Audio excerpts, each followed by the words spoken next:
Hello నమస్తే welcome to me Manasa kitchen. So నేనైతే రుచికరంగా అండ్ హెల్దీగా రాగి దోశ, ఇన్స్టాంట్ రాగి దోశ ఈ వీడియోలో అయితే చూపించాను, చూసేయండి. ఇక్కడ నేను కప్పున్నర రాగి పిండి అయితే తీసుకున్నాను. కప్పున్నర రాగి పిండికి 1 కప్పు బియ్య పిండి కూడా తీసుకున్నా. సో మీరు ఎంతమందికి చేస్తున్నారో క్వాంటిటీని బట్టి తీసుకోండి. 1/2 కప్ ఇక్కడ ఉప్మా రవ్వ అండ్ ఒక 1/2 స్పూను సాల్ట్ కూడా వేసి వాటర్ వేసి కలుపుకుంటున్నా. సో ఉండలు లేకుండా మనము చెంచాతో మంచిగా కలుపుకోవాలి, వాటర్ పోసుకుంటూ కలుపుకోవాలి.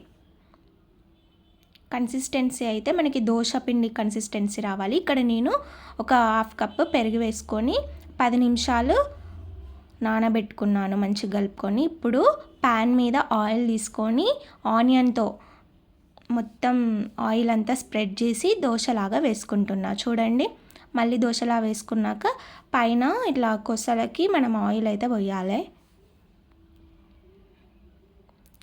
1 సైడ్ కాలినాక ఇప్పుడైతే అదర్ సైడ్ కూడా నేను తిప్పేసా. మనకి దోశ అయితే రెడీ అయిపోయింది. సో ఈ వీడియో అయితే నచ్చితే నాకైతే నా ఛానల్కి సబ్స్క్రైబ్ చేసుకోండి. వీడియోకి ఒక 10 లైక్స్ అయినా నేను వస్తాయని నేను అనుకుంటున్నా. చూసారా, టమాటా చట్నీ వేసుకొని తింటే బాగుంటుంది.